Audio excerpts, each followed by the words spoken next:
Soumise à des vents contraires, l'hôtellerie économique française s'offre un nouveau visage selon l'étude de Xerfi sur le secteur. D'un côté, tous les voyants sont au vert pour les acteurs. Plus sensibles au prix, jamais en effet les Français n'ont été aussi soucieux de voyager à moindre coût. De l'autre côté, cette tendance ne profite pas aux acteurs traditionnels de l'hôtellerie low cost. C'est bien ce qu'illustre les difficultés de l'enseigne Formule 1 du groupe Accor.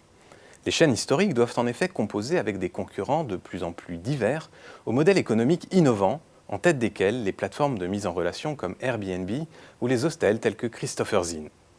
Pour résumer, l'hôtellerie économique française a troqué son statut de pionnier en Europe pour celui d'acteur en difficulté. Les chiffres sont d'ailleurs éloquents.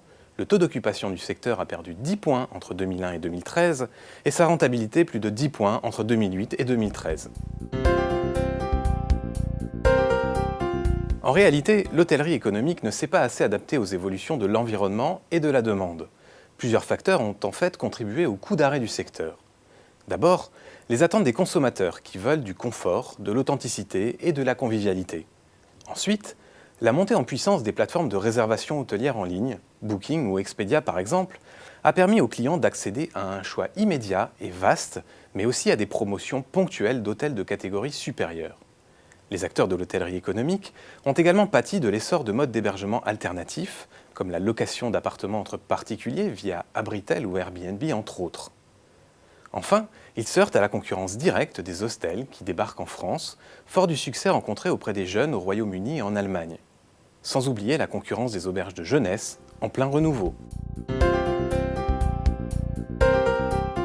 Les hôteliers économiques français tentent de riposter. Parmi les initiatives, citons l'adoption de codes en vogue comme la convivialité ou de concepts différenciants comme l'espace d'accueil et de restauration de l'enseigne Campanile. Pour reconquérir des parts de marché, d'autres ont mis en place une stratégie de marque. Formule 1 a ainsi été rebaptisé Hôtel F1. Pour rendre leur marque plus visible, les opérateurs communiquent dans les médias, en particulier à la télévision et sur les réseaux sociaux. Une stratégie de marque qui vise aussi à contrer plus efficacement les plateformes de réservation des OTA. Des OTA qui trustent une part croissante des réservations. Sauf que toutes ces initiatives restent mesurées face aux innovations et aux ambitions de certains acteurs de l'hôtellerie économique en Europe. Bref, la profession doit redoubler d'efforts si elle ne veut pas se faire peu à peu marginaliser.